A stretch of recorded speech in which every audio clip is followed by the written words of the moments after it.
welcome to the Human CV. I've got Fiona or Deehan here with me, and yeah, welcome. Yeah, thanks for having me, Jen. It's lovely to be here, sitting here having a cup of tea, talking. Just talking. And it's not the first time we meet each other, but it's the first time we actually get to know each other, which I secretly have this half excitement, scary anxiousness, and this super, who is she? What's she all about? Yeah. And what was very fun to me was to receive your human CV.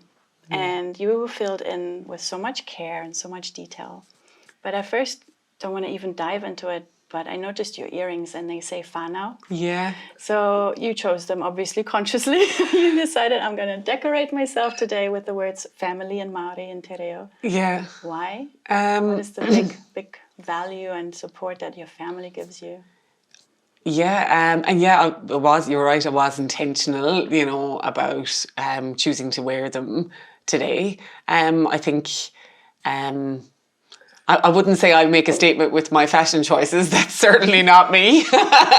But more so, I love whether it's a t-shirt or a piece of jewellery or something that makes a simple statement. Yeah. And these earrings were actually gifted to me by some colleagues from a previous team that I was with, and they meant a lot because we'd navigated a lot as a team. Right. And for them to know me well enough at the end of that time of being with them to know how much I would value these earrings and what it would mean for me, for them to gift me something like that, it meant it had been important for them too. Yes. And that word whānau, I think, is a beautiful word in that it's not just about blood family and relationships. Yeah. It's about, that people that mean something deeply to you. Yeah. And so, I suppose knowing that I was going to be having this conversation and that there's as much in what I don't say, as in, and maybe in what I wear, or as what I do say, that I think it was an important part of just showing up in this way. Yeah. Yeah. Beautiful. I think fashion can be utilized is utilized by many people to make a statement. I do also think that subconsciously we do choose some pieces to express who we are, whether we are really into fashion or not. So I think, and also, personally, I've gone through phases in my life where I embraced fashion and then where I completely ignored it. But I find jewelry makes a statement because it's often something that we keep for longer, usually, than clothes. And so when somebody wears specific jewelry, I might ask them, hey, why did you choose that? And the stories come out are so good. Yeah. And like yours, you said, well, from the first glance, Jen, you might think this is for my family. This is a whānau piece that honors my children or my partner or maybe the love of your parents, but you actually just took it straight into the work field, and the beautiful expression from your colleagues to gift you this and to say, well, what we had here was like a family. Yeah. And many managers like you and I, we both work in the professional development and executive coaching and leadership development space. You and I probably have met many bosses, managers, leaders who say, we want to be like a family in here, but it doesn't work, right? So what are some things where we can learn from this beautiful work team that you had that we can now transplant into the work teams that haven't got that family vibe, or even our families at home, where this cohesion or this, sense of we belong together, we're in this together, isn't there? So how would you comment on these topics? Yeah, a great question. I suppose I will start also though by saying, I am mindful that there's that it's not always the best thing to say, we just want to be a big family and we all want to just love each other, and it's like it is work too, and there is an element of professional boundaries and not everyone feels comfortable with that type of language, and that's actually okay, but to me it's not so much about being explicit about saying that we're whānau or that we're family. It's about just like any value, I can say that I value family or I value integrity, but actually to me it's about how I treat people. Yeah. And so I think for me, how that has shown up with that team, or how that has shown up, or how I try to show up as a leader that expresses that value, is that in how I treat people, and that I treat them with kindness and respect, and that I see the strengths that they have, and look for opportunities for them to apply them and use them in their work so that they can thrive. And when there are barriers for them,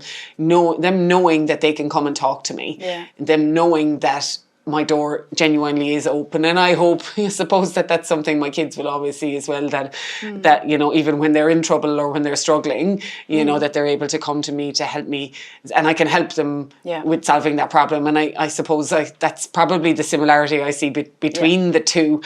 So it doesn't have to explicitly name it as whānau in our family in the workplace. They chose that.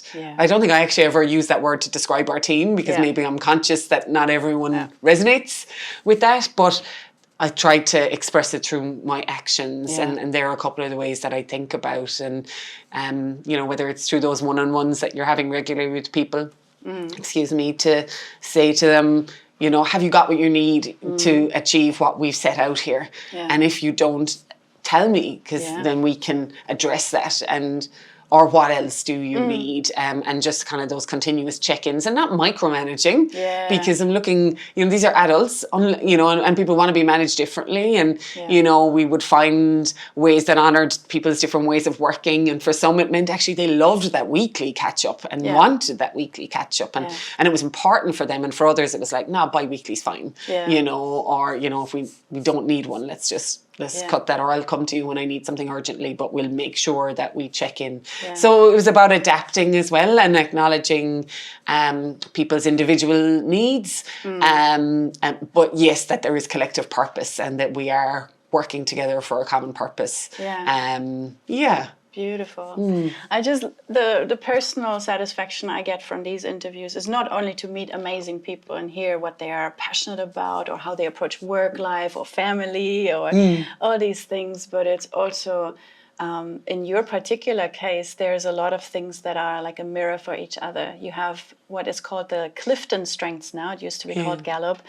They are very, very similar to mine. So some of the ones that you have in your top 5 were in my top 5 too. It's like 1 or 2 are missing. So to me, it's very fascinating to sit down with someone who has not exactly the same career in terms of which countries we learned and applied our services to people, but in the way we think about the world. It's a unique perspective.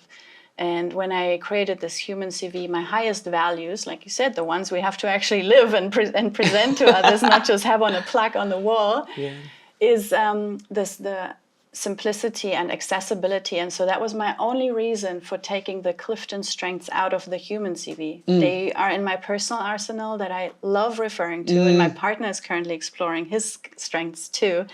Makes a world of difference. What got you into this field of how humans tick? What makes them naturally flow towards this or that? What are their strengths? Like, how did you get into this whole field? Well, of like a personal and professional development.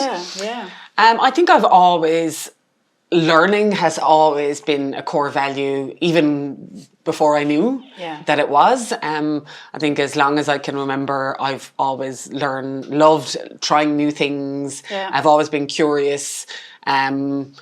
You know, I was always good, in inverted commas, at school, you know, in that good to study and good to seek out information and good to, you know, good to test.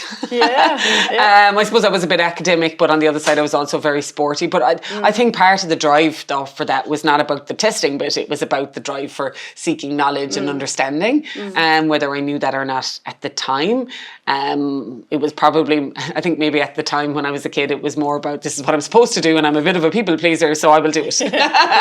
But actually, there was a love of learning woven in there as well. And as I kind of navigated my way into my early career, I often found myself in roles where I loved training new people. Yes. And whether that was in a manufacturing environment or a pub Yeah. or even in sport, you know, taking on coaching roles with kids or being involved in sport, the whole idea of helping people to kind of realize their potential, to learn something new, and then maybe even then learn something new myself. Yeah. There was something in that. But I never really intentionally probably pursued that as a career until I'm going to say about 10 years ago now. Right. So even though I kind of naturally manifested and often in the roles that I stepped into, I would learn, I would seek opportunities for development within those organizations, and I would move up the ladder as such into new opportunities to learn more, which kept me thriving. It was really after I had my daughter, Cara, I went back to work after maternity leave. And even at the time when I was on maternity leave, I remember, you know, looking at this little baby and thinking a lot about what I was role modeling for her and what I wanted for her as she grew up. And I thought about, the first thing that comes into your head is, I want them to be happy. But what does that mean? Yeah. You know, what does that mean? And the more I dug into that, I thought, okay, well, I want her to do work and life and have a life that feels rewarding for her and that leverages her strengths and that feels purposeful and meaningful. And I thought about, well, I wanted her to value herself, you know, regardless of what she looked like or what other people's opinions were, you know, that she had this inherent self-worth. And the penny dropped then, Jen, that as I kind of looked at my own life, I wasn't necessarily role modeling that.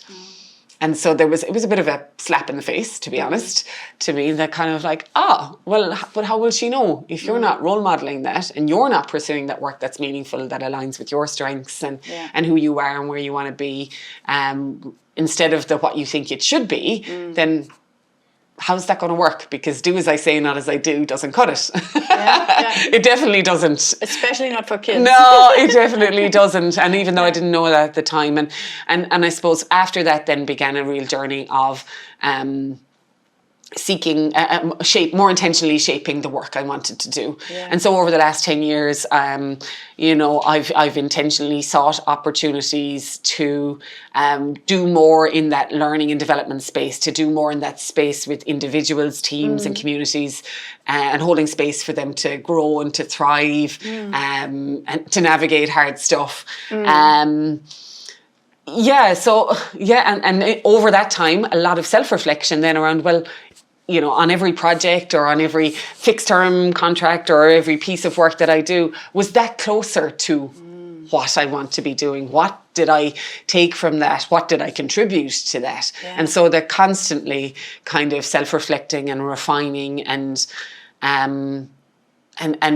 taking into account that at different stages of your life, you're in different places as well. True. But yeah. So I think it's evolved. It's evolved, and there was a big shift from letting life and career just happen to me, which was doing fine, to be honest. You know, it wasn't bad, but a threshold, as John O'Donoghue talks about it, and that threshold for me was becoming that one of those major thresholds in my life and in the change of my career was becoming a mother. And the shift within me and what it opened up and some tough stuff too that I had to kind of confront, but you know, don't regret it for a second. Yeah. What's the biggest or most powerful thing you've learned being a mother now? Like, what are some skills or characteristics required from you that you bring out more as a mom than you had to do when you weren't a mom? Oh my goodness. Just a casual question in the morning, you know? Yeah, just a casual question, you know, what's good about being, what have you enjoyed about being a parent? I would have to, what would I say? Acceptance of where people are at. Right. And that it is not my job to form my kids fully. It is for me to create a space for them to become themselves. And that's hard because that is not how I was taught and how parenting was modeled to me. And how you show up in the world. Like, I must control this. You know, it was, And so that's that's a struggle every day, you know, that I can't. Control is the wrong word I mean to use, but I'm, you know, I can't shape, or it's not all down to me. I have to support and create the conditions for my children to become who they already are. But the outcome is not in your power. Yeah, and I still remember a day Cara was doing ice skating lessons a couple of years ago, and I'd say she was only about 6 at the time, and she was in that stage of the wobbles. you know, and was starting to gain that balance as well. But I had a moment, and actually I was holding her little brother at the time. He was a teeny tiny baby, and I was feeding him. And it was pretty cold because you're inside in the ice rink. But I remember watching her, and I remember having a moment of realization that as she was wobbling and then she'd fall and she'd get back up, that I was like, that's life. Yeah. I actually can't be there for all of the falls, or I can't stop her falling. Yeah. My only job here is to help, and mine and James's job is to help equip her and Lucas with the skills they need so that when they do fall, they know how to get back up. Yeah. And I think that one, again, another one that really hit me. Yeah, right in that moment. Yeah. And so that's probably one of the biggest ones. And patience is another one. Yes. Patience, you know, patience with myself as a parent, as a mother, knowing that I'm doing this for the first time and that I didn't get a book on this, and that how parenting was modelled to me in a different time, and not being critical of anyone, you know, was different. And I just don't want to parent in the same way that that has been modelled and seen to me. And sometimes I end up parenting in a way I don't mean to or don't want to. I have to say, actually, I'm sorry. Your own parents come out of your mouth. That's what my dad and I used have to say, and I have to say, I'm sorry, and I have to Yeah. say, actually, I didn't mean that, and so finding that humility, and I think that's the same in being a leader. I was you just know, gonna say that. I have to be patient with others. You know, when you step into leadership roles, you can't do all the doing anymore. Yes. And so you have to recognize that your role is, yes, it's in helping the team deliver what they need to deliver or achieve whatever it is they want to achieve, but not by doing all that doing yourself. It is about harnessing and acknowledging and bringing together the strengths of the people that you lead or that you work with. Yeah. Because leadership isn't always about a position of authority. Sometimes it is that we are in a more collaborative, flatter structure as a team. So, you know, we still need to find a way to lead within that as well. So having that patience with each other, that acceptance of each other's strengths, that acknowledgement that we will get it wrong, that I can't fix it all for you and you can't fix it all for me, but we can figure it out together. It's I just love how our brains are very similar. Because as you were talking about what being a mum requires of you and how you approach that, I have had these flashes in my brain saying it's exactly like a leader. If they wanted to create that whānau, that family environment or culture at work, what they need to do, in my opinion, and confirmed from leaders and mothers and fathers all over the world, is you cannot control people. You can give them the space. You can have that. You need that acceptance, like you said, to accept them as fully fledged humans in their own rights with their own strengths. And there's nothing you can really do except for creating the space for them and the conditions for them to communicate and to explore and be curious and learn. Like you said, when you started learning about your strengths, what age were you? Oh, I would say I was in my late 20s. Really? Yeah. Very early. Some people never hear about it until they're in their 50s, and it just blows their mind wide open. Yeah, I'd say it was my late 20s when I did it first, but didn't really do anything with it. It was something that was, you can do this assessment. I was like, great, I'll do that. It was as part of a workplace I was in at the time. So, I did it and I read it and I went, oh yeah, I get it. Yeah, that sounds like me. Logic. And then put it down in the corner. And that's what I often say to people when I coach them is that, a report is great. And any of these tests I think are incredible. Anything that gives anyone some extra level of self-awareness is always a positive thing. But it's what you do with that learning and what you do with that self-awareness and how you connect it to how it shows up practically in your life. And then getting you to think about, well, where can I create more opportunities to to do the stuff that works well, Yeah. where my talents are showing up as strengths, and where do I need to make adjustments where sometimes my talents are not showing up as strengths They might be hijacking you. and sometimes they are. Yeah. You know, sometimes they are. You know, we talk a lot about that talent to strength journey, that a talent isn't always a strength. Yeah. And that, you know, I often talk about talents, these themes of talents or Clifton strengths as tools, you know, to make them a bit more tangible, because sometimes to people they feel a bit, you know, airy fairy and, you know, ooh, that's like a bit woo woo. Yeah, whatever. Yeah. But, you know, that we have these, like, we have this tool belt we carry around every day, and our talents are in it, and they are just how we show up in the world. We don't think about it, you know. But the talent to strength journey is saying that, like, not all of our talents are strengths all of the time. And how do we harness those tools that we've got to use them in a way that they are showing up as strengths? Because even a talent, or as I said, a tool, you know, a hammer in the wrong hands or being used in the wrong way isn't necessarily isn't being used well, and isn't getting the outcome and creating the thing that we want. So I found that intriguing. But yeah, you said something before about leaders, and that really it brought up something for me. Yeah, and how we treat people, and that, like, that. There was something in, you know, some leaders, the way they show up, you know, it's not about being soft, and it's not about kindness, and treating people well doesn't make you a soft leader. Actually, like, we still do create spaces when we need to, for people to take personal responsibility for their work, and that is important. You know, I hear a lot about holding people accountable. And I find that interesting over the last few years. I thought it was a great, important thing to talk about, you know, around accountability. But there was something in me in the last while that I thought a lot about holding accountable. So that means the verb is on me as your leader to hold you accountable. But what if it's the other way around? What if it's about me creating and supporting you to create the conditions to take personal responsibility? And there was something in that I thought, I really liked that.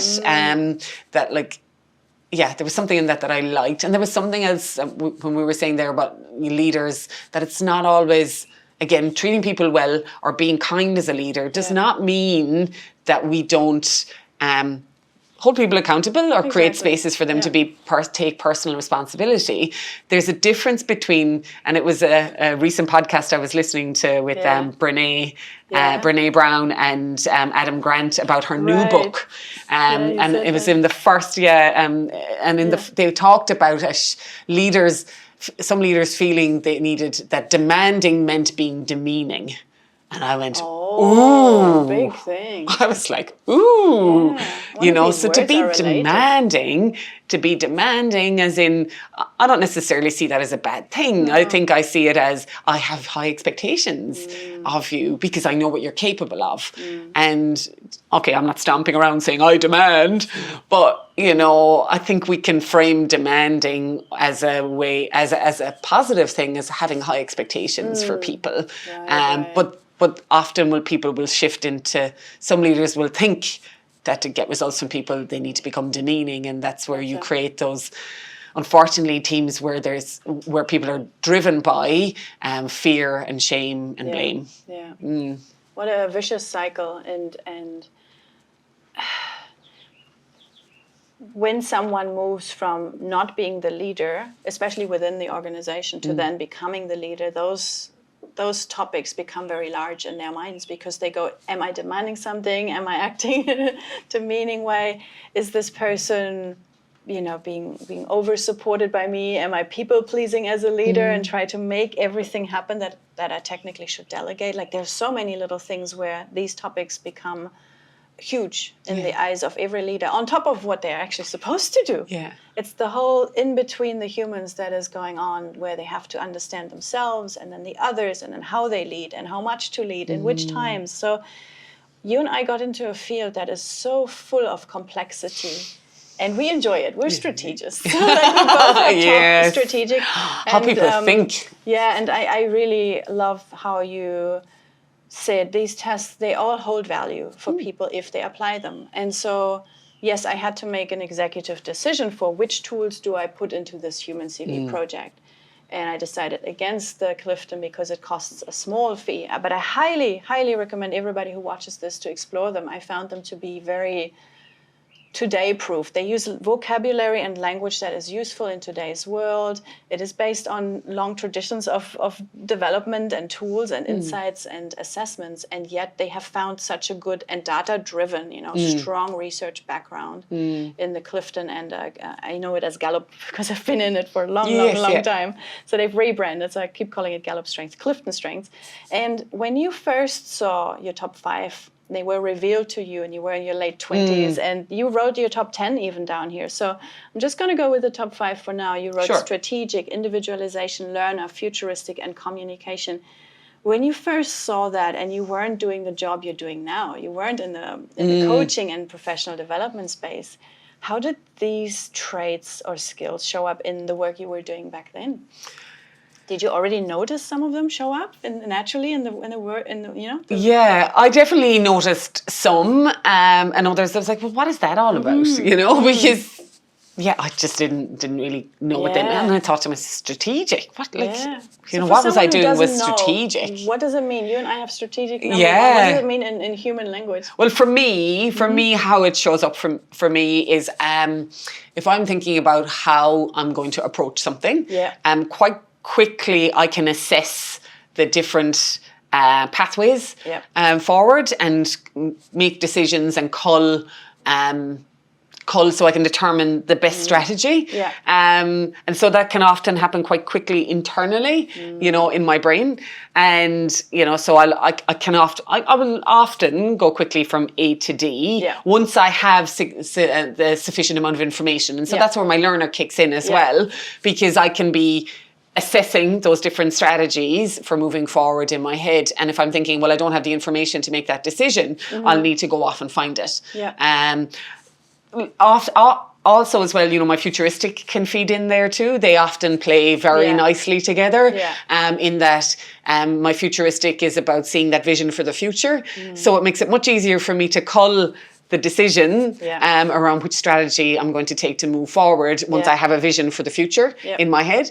So those 3 play a lot together. But at that time, I did not know that. I did not have the language to articulate that. I knew the learner one jumped straight out at me because there was something in me had always known that I loved learning, whether that was about people or academically or just new situations, new situations I would thrive, because I'd be like, oh yeah, I'll figure this out. I can learn that, or, I'll go find that information. And communication as well, because I suppose on some level it would be a joke that I would be I would be such an extrovert and outgoing and chatty and all of those things. But there's what I knew then, and then there's what I know now, and I think I've learned a lot around how these show up in a more nuanced way.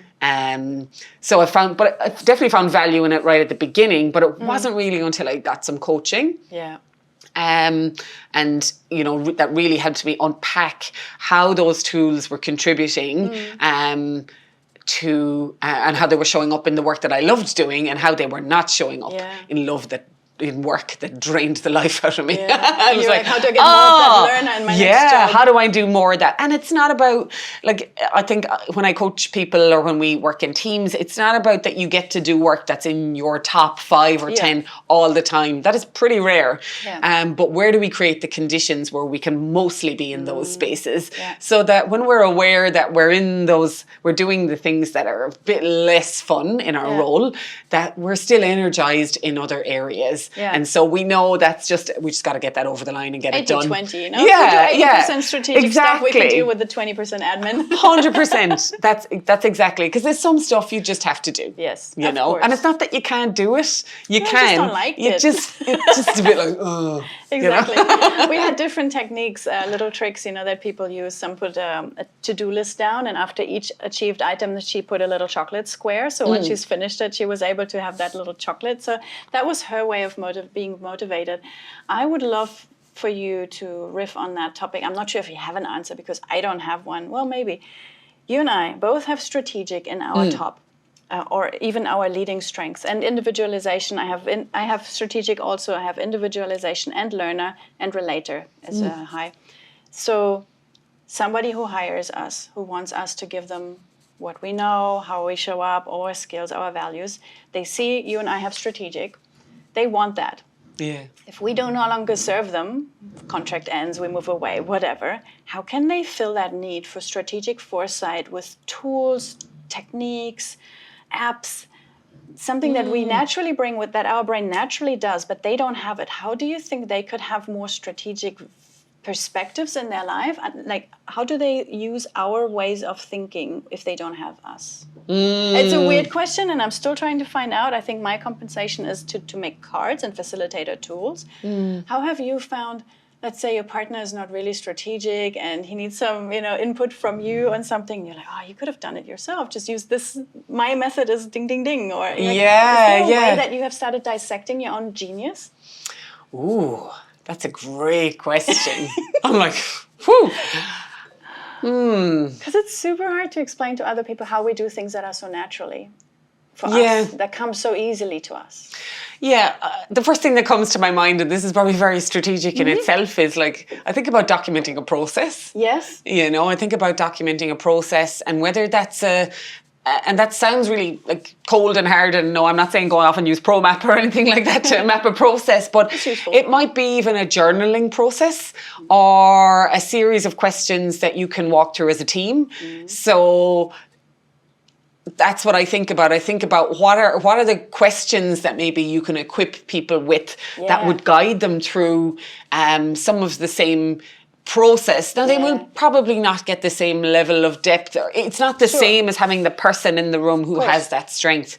It's kind of like when you have a team where they recognize that maybe they're lacking in one particular, not lacking, but it's not their strongest area, right? And so to ensure that that isn't detrimental to their success, they may put certain processes in place, or they might put certain weekly meeting check-in in place with some set questions that intentionally asks them to focus on the areas they don't naturally focus on.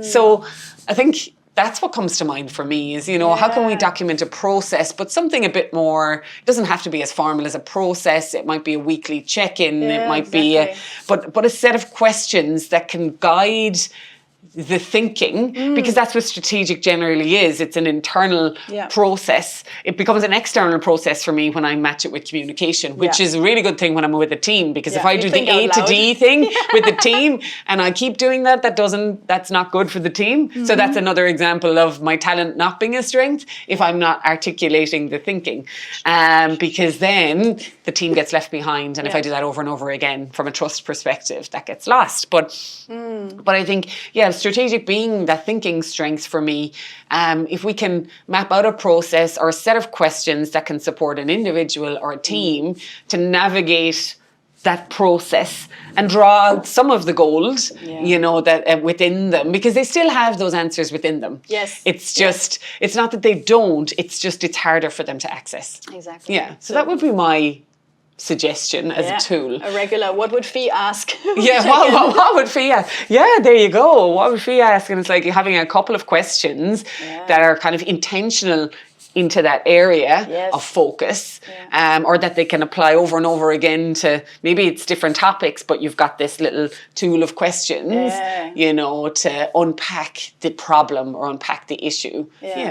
Beautiful. And it's very lucky for the people that you work with that you are also an extroverted person, that you communicate out loud. What is my thinking process? Whenever I create something new, my partner sees me walking around the house, like literally talking out loud. That's how I verbalize out loud. When I practice for a new facilitation or workshop, I'll literally stand on the table and imagine people and I talk the same. out loud. Have my notes. I'm like an actor who acts out that workshop in that moment to internalize the processes. And I strategically imagine, what if someone has a breakdown? What if someone starts a fight about some harsh topic?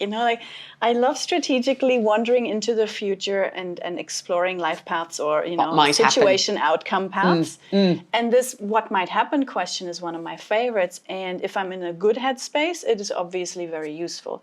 But there are people in the team, if you ask them about possibilities or what might happen, they are in a different headspace and they might also act as a a bulletproofer for the concept, and they might ask, but what about this risk or that issue? They poke holes into our futuristic and strategic plans. And for those people, right, it's really interesting that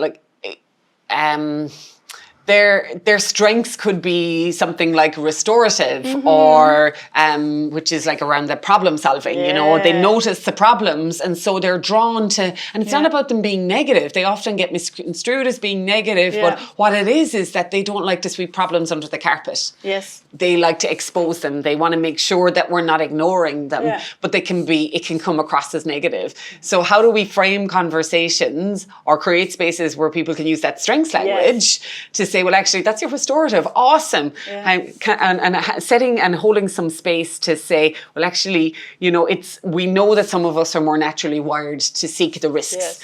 So we're going to name that right now. And we're going to work really hard. We're going to create a space for that here. We're going to create, further up this process and up this conversation. But right now, I'm going to ask you if you're noticing those risks, or there's what ifs, or there's buts, I want you to make a note of them on a Post-it, and hold it, because we're going to have that conversation as well. But we want to make sure we're holding a space for the futuristics and the ideations, and we go wide and we bring in all the possibilities and the blue sky thinking, and we're not going to talk about the resources that we don't have, but we will. So I'm just letting you know so that you're not sitting there going, oh my God, these people are not talking about any of the risks, this is going to fail. So that we hold a space for them to be okay, so they can participate in that moment. But know that their strengths are going to be drawn on a little bit later on. So that kind of excites me. You get so fired up. I know. I love it so much. I think, again, kudos to you being diplomatic and not just, saying only Clifton, because, again, in the human CV, what I started using as a beautiful, not compromise, but as a test in its own right, is the Myers-Briggs based 16 personalities one. So they've done a good job on researching. And you called the strengths of that one person restorative, that might have the, here's a risk and there's a trap. In the Myers-Briggs world, or 16 personalities, we usually call them, they often have today the name the debater, but I like to use just the logo, the letters, because over the years they all have been given different names. Sometimes this is called the hero, sometimes it's called the protagonist. So the debater has also his place, and they need to bring those things up so that we have new perspectives. And I think it's really lovely to have you here, and also we've got your daughter Cara sitting here with us as well and listening in. And when you spoke earlier about her and how you envision being a role model for her, then she will see those different strengths showing up in different people as well, as she starts observing those things. If she's like, my mom is passionate about strengths, then she will also start, looking at people's strengths. And we just had a little joking conversation earlier, about maybe adults, they talk about old people stuff, and, old people stuff. Well, maybe old people stuff is, the more we learn about ourselves, the more we recognize it is a tool, a diamond. I don't want to call it a weapon because that's destructive, but it's a seed for people. It's a superpower. It's a superpower. And sometimes these people have to become debaters. And as old people talking about old things, we have a lot of empathy now for debaters, because there is often something in different people's lives that makes them become a leader, a debater, a protector of something. And so with that warmth and empathy that we bring to strengths coaching and to leadership training, we get to see so many cool situations in classrooms, in meeting venues, in boardrooms. We go into all the places where you normally need a swipe card or, invitation to get there, and we get to play with people. Yeah, absolutely. And it's the best thing in the world. And so if somebody has never understood or heard of coaching or facilitation, what is the pure gold that can come if somebody appoints a professional? Hey, can you coach me one-on-one? Or hey, can you come and facilitate for our group? What is something that people who don't do would miss out on if they don't involve those capacities in their job, in their personal life? It's a huge question. It is. And I feel like the responsibility of the whole coaching and facilitation and leadership development world is on my shoulders, just to say why. But for me, the possibilities are endless. And I think people teams, organizations, unless they're reflecting and getting external support and perspectives to help them reflect and look at what they've done and what they're doing and how they're working together and what they could achieve, I think they're not fully realizing their potential. Yes. Like the word thrive just comes to mind. And for me, you know, I think a lot of the work that I do, whether it's in around individually coaching people or in organizations to help develop a strategy and facilitate that conversation, creating space for learning and intentional conversation, that's where the gold is that will enable those individuals, those teams, those communities, those organizations to like see what's really truly the real true potential that's there. Yeah. And it's so much deeper than what's on the surface. Absolutely. And so when you create that space, you go well beyond the surface. And if people are willing to, you know, and if you're the right coach and the right facilitator and you're the right fit for that team and you can create that space to have those deeper conversations, they will come out even bigger and brighter and thriving, well, high performing commercially as an organization. You know, there's like, so you need to create space to go deep and then you can soar. I think is probably how I would express it. And that to me is the thriving, to thrive. But we need to create space for it because our time, our space, it's so packed and so full. And it's just racing along. And if we're not creating space, nothing new can be created. 100%. So that's kind of what's popped into my head as you've asked me that. It's a big question, and I know you can't speak for all the coaches and consultants and facilitators as to what their biggest benefit is, you know, and what they can bring. And when I started in this field, it was about 2013 when I first heard of coaching psychology. And I'm like, oh, what's that? And at that time, my background was more in social law. I was in community and government work. I worked in the German government for about a decade. And I did not hear of coaches except for sports coaching. That was obviously the word when I learned about coaching and later on introduced myself as I'm a coach. People would be like, oh, you're a rugby coach? Coach? And the whole life coach thing, I was like, what is this? I feel in the New Zealand or maybe in this part of the world, it took a bit longer to reach our shores. In Europe and in America, it was a bigger topic before it reached New Zealand's corners. So for a while, I felt quite like a pioneer in this field. I reached out to meet a few coaches that made their name and, you know, were even more pioneers than I was back in that time. And yet, I think my life would have changed or taken many different turns if I had access to coaching or facilitation, even at my workplace, you know, in the German government. If we had better support around what you and I naturally do well, the decision making, the future scheming, the path seeing, the pattern scanning that our brains naturally do. If I had access to, oh, this is how you do it and this is how the magic works behind this brain, I would have made many different decisions. Not that saying I'm regretting anything, but I would have made them with more knowledge and more power. More intention. I agree. I agree. As I mentioned earlier, you know, for me, the big shift into the work that I'm doing now came about as a major transition in my own life. So I wasn't even actively looking for, you know, coaching or facilitation. You know, I suppose I'd observed a little bit of it, you know, in my own work. I still remember like the manager I had at that time when I had Cara, you know, she was one of the best managers, one of the best leaders I ever had. She showed me that developing your people and wanting them to pretty much, you know, succeed and have your role was the way for leadership. And you know, I owe her a lot. Yeah. You know, she really just showed me what I was capable of, and by providing opportunities for me to develop and to, you know, as she went off on a holiday at some point, you know, she seconded me into her role, you know, and multiple people, you know, she had a small team, and she seemed to have people constantly churn through her team, like every year or two. But it was because she would develop them and seek opportunities for them to move on. You no know, frustration turnover, but development turnover. development turnover. Beautiful. You know, and so there was constantly people wanting to work for her and wanting to move into her team, you know, and so so she sticks in my head as one of those leaders who has inspired me and who has enabled me to come on this path. And, you know, when I went back to work after having Cara, you know, I worked still closely with her, and she even babysat for me at times. You know, she became a really good, she was a really good friend, Jo. And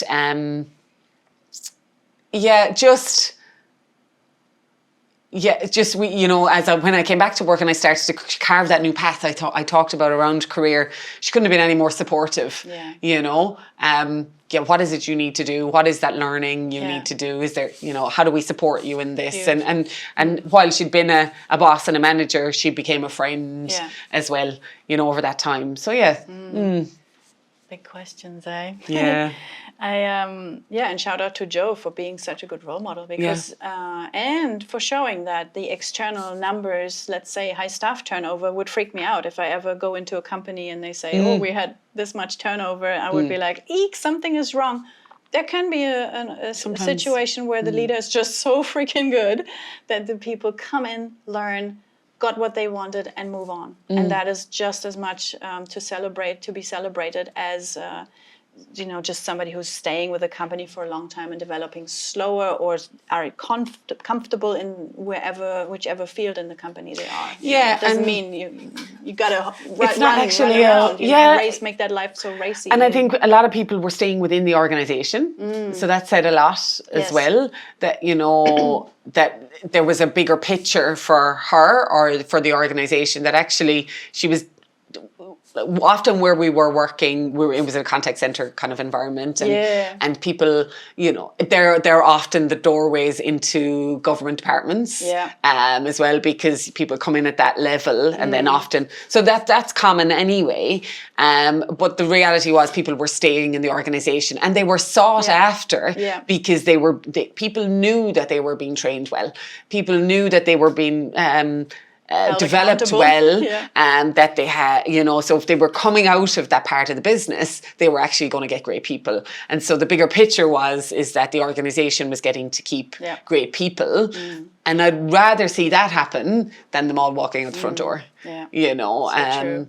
And so it's an interesting one about retention and about people leaving a business, but I think there was positives in that. There was a lot of positives I could see. But it means for a lot of hiring. I saw a similar thing when I worked in city council here, again, customer services. A lot of people would come into council that way.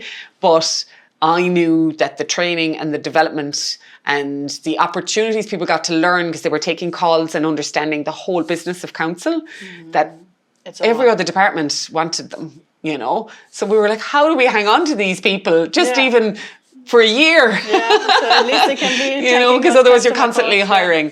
But, you know, but also it was a compliment to the leaders there in how they were developing people. Reminds me of Sir Richard Branson's quote, train people so well that they could leave, and then treat them so well they don't want to. So I love that quote ever since I came across it.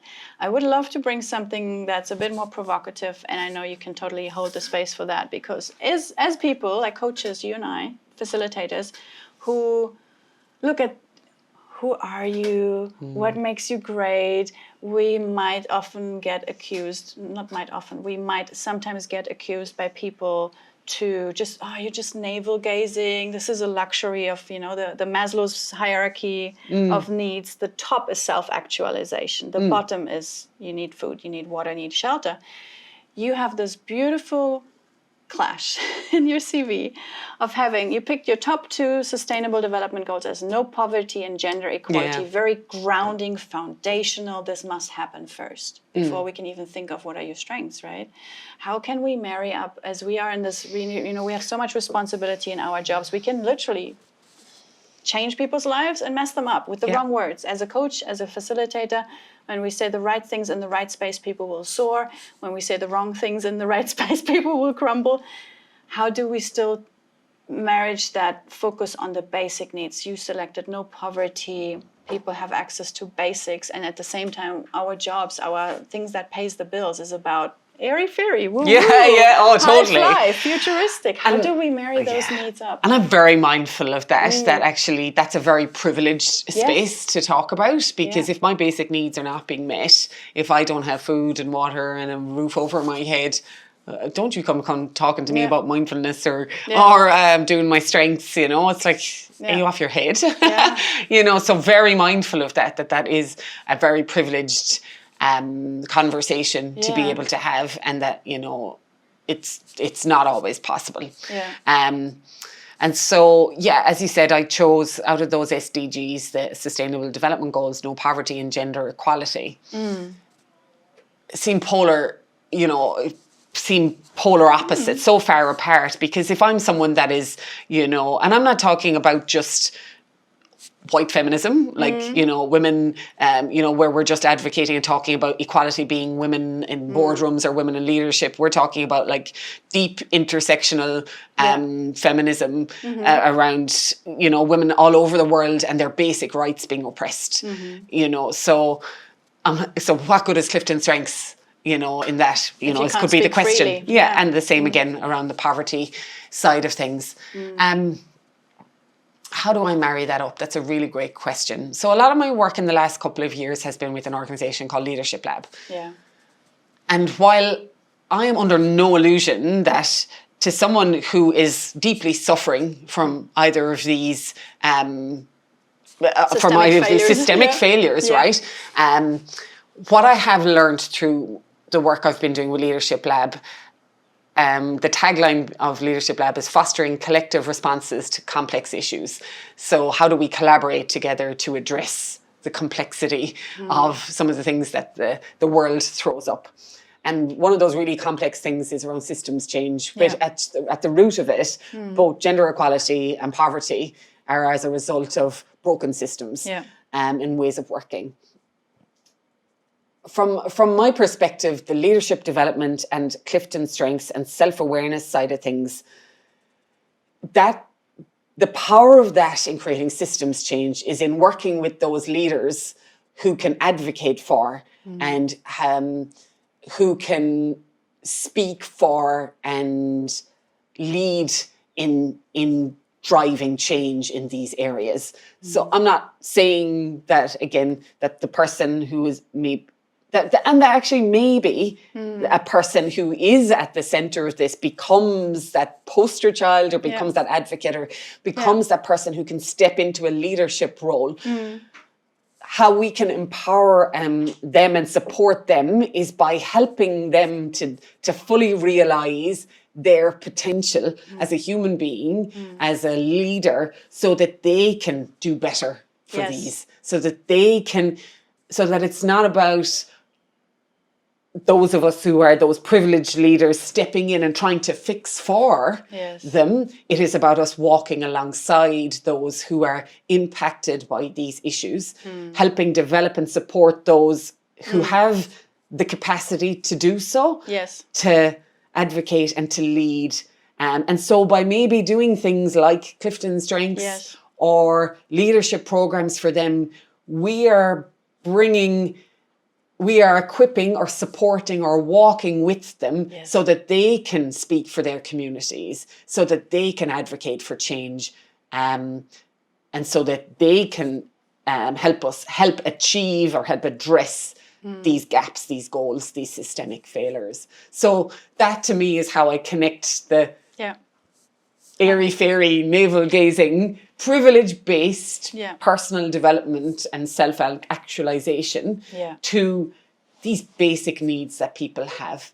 And that I keep popping into my head this line for a program that we did with Leadership Lab a few years ago called, and the program was called Roro. And the tagline was amplifying marginalized voices to provoke systems change. So it wasn't about speaking for marginalized voices, people who were impacted by these. It was about how do we amplify those voices? How do we support, provide tools, create spaces, open doors, so that these voices can be heard and allow them to speak for themselves? And in some ways, by helping someone understand their strengths and the ways that they can best communicate, may help their voice be louder. Yeah. And help them provoke and advocate for that change.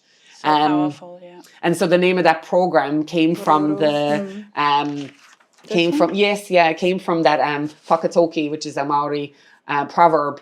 Naku te rauro, na te rauro, ka ora ai te iwi. With your basket and my basket, we will sustain everyone. So with your food basket, with my food basket, the people will thrive. So somebody brings who they are, and I bring some ways of holding a space for them to learn about themselves, to develop their capacity and their capability, so that they can do what they need to do, not for me to speak for them and fix for them. Absolutely. And that's the amplifier, like you mentioned in that tagline.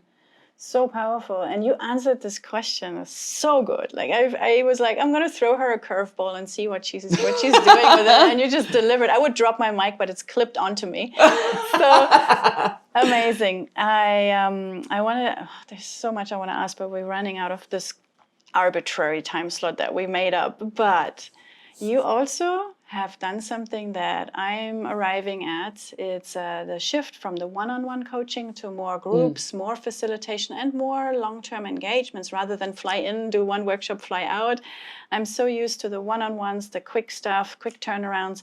And only just recently, the last year, I spent with 60 leaders doing a full leadership program and seeing them also one-on-one, but the group facilitation, magic. I almost want to drop all of my one-on-one stuff and just do group facilitation. I think you've dabbled in those different fields. Where are you currently at? What fills your cup the most and why? I think the collective stuff is like group coaching and facilitation is so powerful.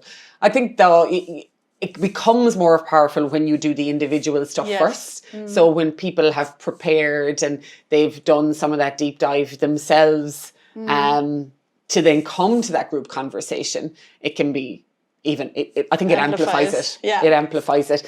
So from a Clifton Strengths perspective, if I'm thinking about that kind of methodology, the ideal is that people do their one-on-ones to understand themselves, and then you bring them together collectively as a team to understand each other and then to address and navigate the different challenges that they have. And that stuff is brilliant. It's so good in that again, it's about creating space. Yeah. And so when we intentionally create space and time, it means that we're saying this is a priority.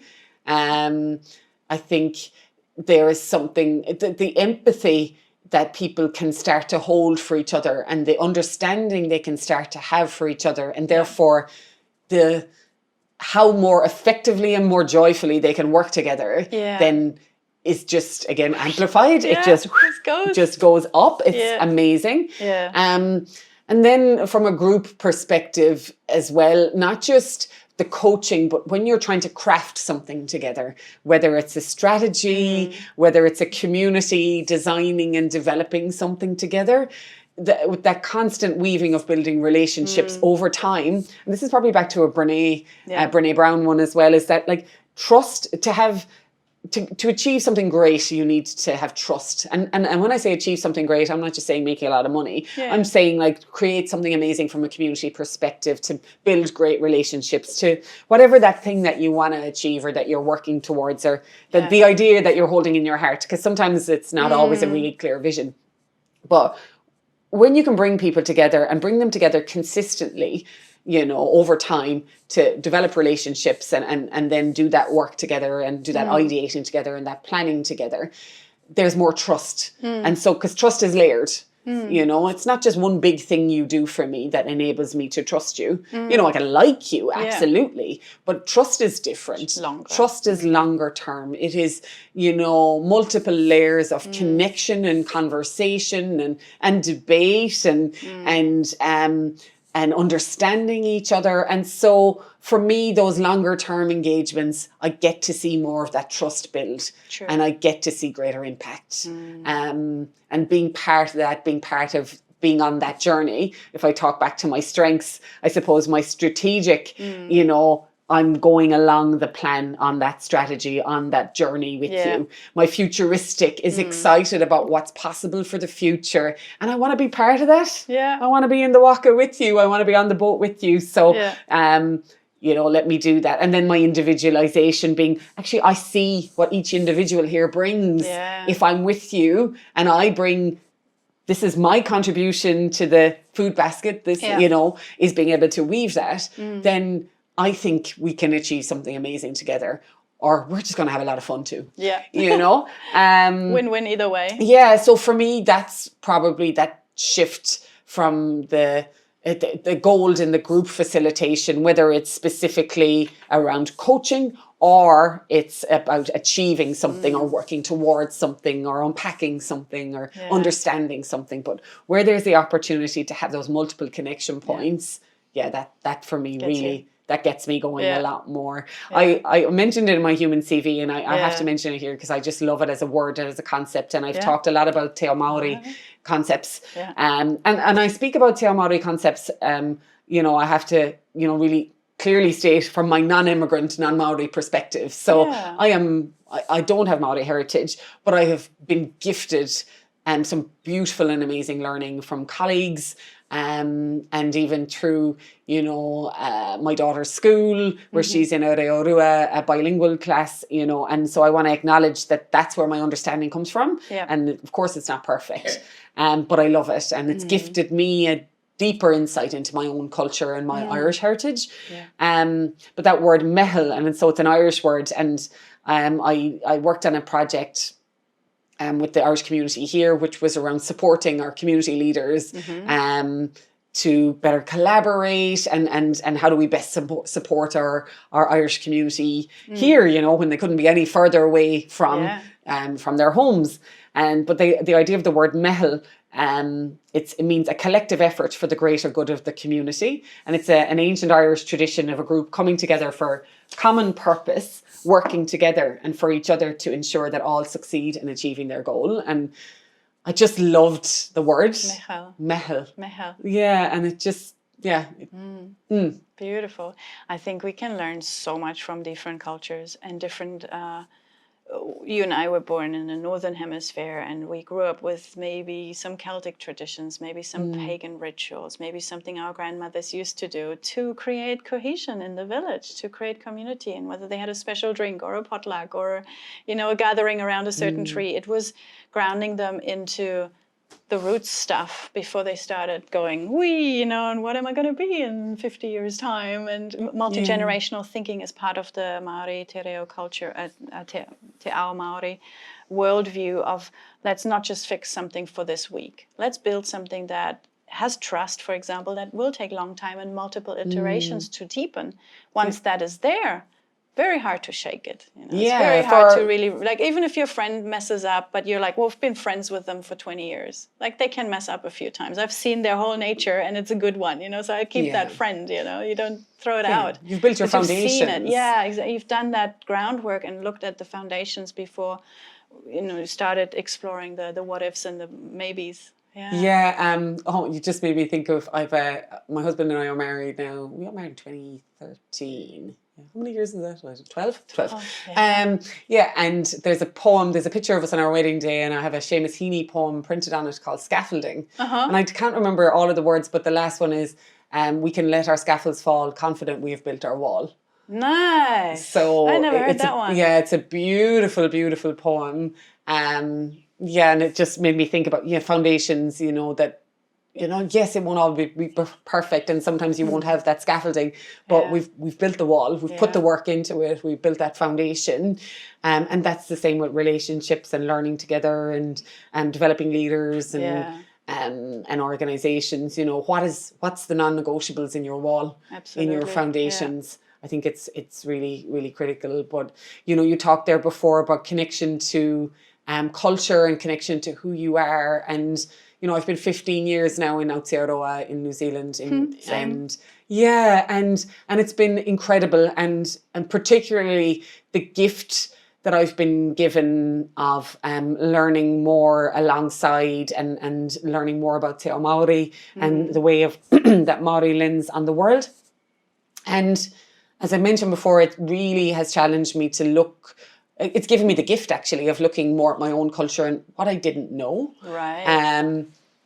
And the importance of connecting to your culture and to your whenua, to your land and where you're from. And that has prompted, you know, that we are moving back to Ireland for, we don't know how long. We're going to go in a couple of months. We're going to take the kids. They'll be 10 and 3 then. And actually it's time for them to be connected to their culture, to their people in a more meaningful way, you know, FaceTime, all those kind of things. Yeah, that's great. But actually time, give them time to build those relationships and it will be good for us too. Absolutely. It'll be bittersweet. Don't get me wrong. We love our lives here. It's not that we want to leave here, but we also know that from experiences over the last couple of years, whether that's from people, you know, passing away or just that learning about from another culture of the importance of whānau and family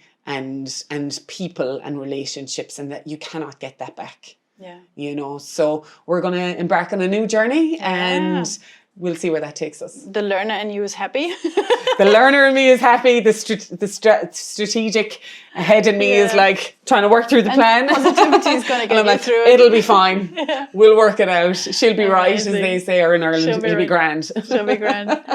Yeah, that's such a good thing. And I love that through living somewhere else, you became triggered in a way to look at your own whānau and whenua, which is the te reo word for land. So we're connected so much to where we grew up. When your first little human body was built from whichever fruits and vegetables your mum ate in Ireland, right? So it's a circle coming back for you to do a full loop. What is something, there's a little thing I've got going on with my guests, it's called the 30-day challenge. So if you think of something you have to do every day for 30 minutes, or rather you get to do, with the positivity here, you get to do it every day for 30 minutes and it makes your mental or your physical world a bit better. So some people say, oh, I would write 30 minutes every day for 30 days, or I would go to the gym, or I would make a friendship reach out, a phone call. What is something you would say, hey, if I did this every day for 30 days, it would really amplify myself, whether physically or mentally? It's probably pick up my guitar. Guitar? It's probably pick up the guitar and sing. Right. I don't do it as much or as I should or as I would like to. So 30 days from now, you've been practicing, you'll be coming back. 30 days from now, I'm always one for a challenge as well. I don't know why competition is not in that top 10, but I'm so I'm telling not you now, competitive, but with myself. Yeah.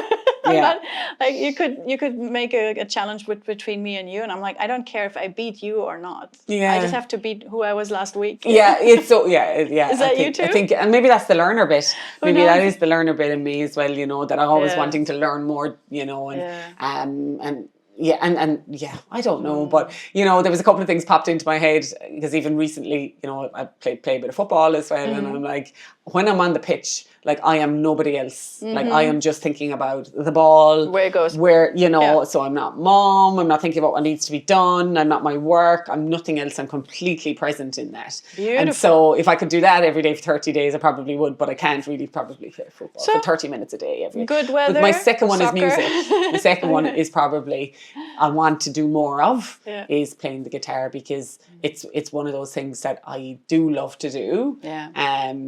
And I love to sing, and you know, we're quite a musical house. Not that we all play musical instruments, but there's always someone singing, and And as long as you play the guitar and nobody else plays any instruments, what can they tell? How can I go wrong? Right? Exactly. It won't sound bad. They just have to adapt their harmonies to your chords. Beautiful. Where I know you're planning a shift, and at the time of filming this will not be the time when people watch this, because they can watch it sometime in 20 years from now. So in general, who would you like to call into your life? Who would you love to have more people reaching out? Is it mums in Ireland? Is it future soccer pros? Is it guitar teachers? Is it people who have a long and beautiful marriage and throughout the scaffolds and they're running on those wall foundations now? Yeah. Like, who do you want to call in more in your life in the next couple of years?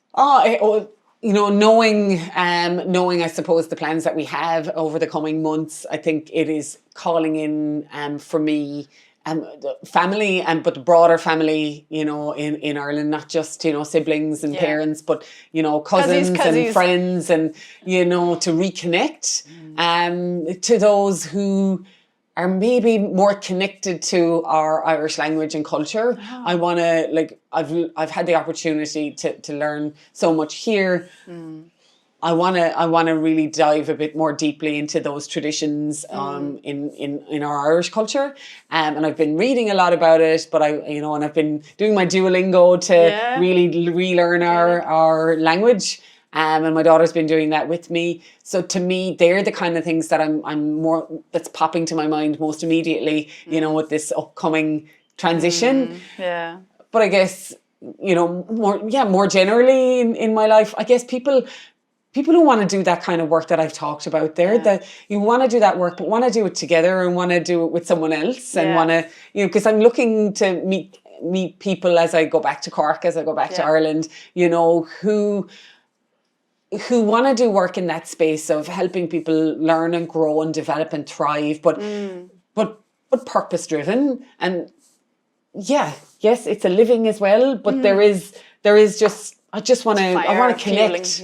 I want to just connect. Mehel, I just want to connect. Everywhere. Yeah, that's it. You know, I just want to connect. And who are those people back in my homeland in Cork and Corkig, you know, that are doing that work and that want to just meet new people. So I just want to call those people into my life and just see what happens. Beautiful. Just go with the flow and see what emerges. And I love you. You're making this move with such intention. You're like, this is my reason for doing that. And yet you have the flexibility of leaving it open for however long. We will see. I've got some little beings relying on me, and my partner, my husband, who loves it, you know, who loves me. So you got to respect three people's needs. Exactly. On top of your own. So there's a lot going on for you. And I know whenever somebody does something with heart and with intention, they will call in the right people. There is no way around it. So doors will open for you, and people will knock on your email inbox and wherever else you hang out on LinkedIn. So we will put the contact details in the description. So thank you so much for today. That was I could talk probably for 4 more hours. I'm respectful of the time we have, and I feel so seen and heard just hearing your perspective. And knowing there's someone else with my strengths out there who shapes the world in completely different ways, but with the same flavor. And I just really have, as I said, I have a girl crush on you and how you run the world and how you embrace challenges and how you think about stuff. And we haven't fully explored the human CV as much because I knew there would just be stories flying back and forth. However, we put this out there and people can read through your stories that you put in there and your intentions and the things that you love talking about. Yeah, so I love that. That'll be a really nice start of a new connection. Yes, absolutely. I really appreciate many of them. Yeah. Really appreciate you having me in your space. Yeah. It's just a beautiful space. It's been lovely to meet you.